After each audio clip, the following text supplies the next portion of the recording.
आदाब, नमस्कार दोस्तों, हिंदोस्त में आपका स्वागत है। मैं हुक्राम। बात करते हैं उत्तर प्रदेश में चुनाव आने वाले हैं और चुनाव को लेकर सभी पार्टियां अपने स्तर से तैयारी कर रही हैं और चुनाव जैसे जैसे नज़दीक आता जा रहा है वैसे विवादों का सिलसिला भी लगातार बढ़ता जा रहा है और आप लोगों को ध्यान देने की ज़रूरत है उन विधानसभा सीटों पर जहां पर मुस्लिम आबादी या मैं कहूँ अल्पसंख्यक आबादी ज़्यादा है, क्योंकि ज़्यादातर हमें विवाद वहीं देखने को मिलेंगे। एक सीट है उत्तर प्रदेश की संभल विधानसभा सीट, जहां पर फिलहाल समाजवादी पार्टी के विधायक हैं इकबाल महमूद। इस सीट से 2 दिन में 2 बड़े विवाद हमें देखने को मिल रहे हैं। 2 दिन पहले यहां पर योगी आदित्यनाथ की यानी कि मंगलवार को एक रैली थी योगी आदित्यनाथ की, जो मुख्यमंत्री हैं उत्तर प्रदेश के। उस रैली के बाद यहां पर समाजवादी पार्टी के एक युवा नेता जिनका नाम भावेश यादव बताया जा रहा है, उन्होंने यहां पर गंगा जल का छिड़काव कर दिया।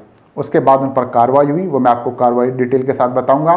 दूसरी खबर यह है कि यहां पर ओवैसी की रैली होने वाली है और ओवैसी की रैली से पहले बड़े बड़े पोस्टर लगे हैं कि गाजियों की धरती पर शेरे हिंदुस्तान गरजेंगे। अब इस पोस्टर को लेकर भी विवाद शुरू हो गया है, क्योंकि भारतीय जनता पार्टी के एक नेता है राजेश सिंघल, जो पश्चिमी उत्तर प्रदेश से उपाध्यक्ष हैं भारतीय जनता पार्टी के। उन्होंने आरोप लगाया कि हिंदुस्तान का कभी कोई शहर गाजियों का शहर नहीं रहा है। गाजी तो आप लोग समझते हैं योद्धा को कहते हैं, तो वो कभी शहर यहाँ नहीं रहा है और ना हम इसे बनने देंगे। विवाद के बाद इस पोस्टर को भी हटा लिया गया है। संभल के बारे में अगर मैं बात करूं, संभल की आबादी 75 से 77% मुस्लिम बहुल इलाका है। हमेशा यहाँ पर ज़्यादातर जो है वो मुस्लिम समाज से ही विधायक बनते हैं। पिछले अगर मैं 6 बार की बात करूं तो एक ही परिवार से विधायक यहाँ पर रहे हैं। फिलहाल इकबाल महमूद भी उसी परिवार का हिस्सा हैं, तो यहीं पर ये विधायक रहे हैं। अब ऐसे में ओवैसी की उन 100 सीटों पर नजर है जहां पर मुस्लिम विधायक आ सकते हैं, क्योंकि ओवैसी ने दावा किया है कि वो 100 सीटों पर चुनाव लड़ेंगे। अब उन्होंने 100 सीटों पर शायद इसलिए वादा किया है क्योंकि 80 से ज्यादा ऐसी सीटें हैं जहां पर मुसलमान ही विधायक बनते हैं ज्यादातर, इतनी आबादी के हिसाब से। पिछले कई सारी विधानसभाओं का अगर आप रिजल्ट देखेंगे तो उनमें आपको यही देखने को मिलेगा। तो ओवैसी साहब ने भी वही सारी चीजें चिन्हित की हैं, वो भी सिर्फ मुसलमानों के वोट पर ही चुनाव में उतरने जा रहे हैं। इसमें कोई छिपी राय नहीं है, ये आप लोग भी जानते हैं, हम भी जानते हैं। लेकिन उसका असर पूरे उत्तर प्रदेश पर भी पड़ेगा। ऐसा नहीं कि अगर वो 20 सीटों पर बिहार में चुनाव लड़े थे तो उनका असर 20 सीटों पर चुनाव लड़ा, क्योंकि उनके नाम पे, ओवैसी के नाम पे दूसरी पार्टियां ध्रुवीकरण का कोई मौका नहीं छोड़ेंगे, जैसे भारतीय जनता पार्टी नहीं छोड़ रही है।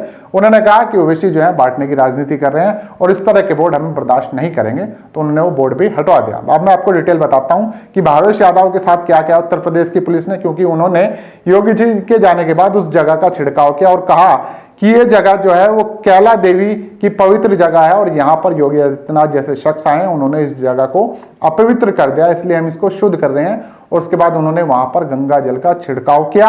बस इस बात से नाराज जो भारतीय जनता पार्टी के वहां पर नुमाइंदे थे, जो कार्यकर्ता थे, वो नाराज हो गए। उन्होंने उनके खिलाफ, भावेश यादव के खिलाफ FIR दर्ज करा दी और FIR दर्ज करने के बाद जो ये प्रदेश सचिव हैं भावेश यादव, इनको गिरफ्तार कर लिया गया। साथ ही इनके 8 और साथियों पर मुकदमा दर्ज किया गया है, जिसमें 2 धाराएं लगी हैं। वो 153A, 253A, 505A के तहत इन पर मुकदमा दर्ज हुआ है और इनको जेल भेज दिया गया। अब बात करते हैं उस पोस्टर की। अब स्क्रीन पर देख सकते हैं ये पोस्टर लगाया गया है, जिस पोस्टर में लिखा जा रहा है कि गाजियों की धरती पर गरजेंगे शेरे हिंदुस्तान, असदुद्दीन ओवैसी साहब। ये उनके वहां के जो स्थानीय कार्यकर्ता हैं और जो प्रदेश सचिव हैं, अध्यक्ष हैं, उनकी फोटो वगैरह भी इसमें लगी है। इस बोर्ड का लगने के बाद ये वायरल हो गई इसकी फोटो। उसके बाद भारतीय जनता पार्टी के नेताओं की तरफ से बयानबाजी आने लगी और उन्होंने प्रशासन पर दबाव डाला और ये बोर्ड हटवा दिया। तर्क जो है मैं आपको पहले दे चुका हूं, उन्होंने सीधा कह दिया कि कोई गाजियों की धरती नहीं है, ये जो है हमारे कल की भगवान का अवतार का उल्लेख इस जगह से मिलता है। और अगर इस बात का कोई उल्लेख आपके कुरान शरीफ में, उन्होंने यहां तक कहा राजेश सिंघल ने, तो मैं राजनीति छोड़ दूंगा, क्योंकि ये धरती हमारे पुराणों का हिस्सा है, ना कि कुरान का हिस्सा है।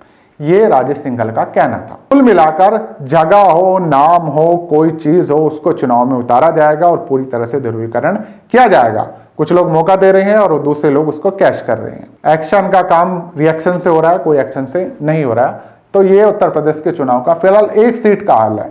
आगे आगे इस तरह की जितनी भी सीटें हैं जहां पर मुस्लिम बहुल इलाके हैं, उन पर हमें जरूर कुछ ना कुछ विवाद देखने को मिल सकता है, तो उस पर मेरी पूरी नजर बनी रहेगी। लेकिन फिलहाल संभल से 2 विवाद पिछले 2 दिनों में सामने आए हैं।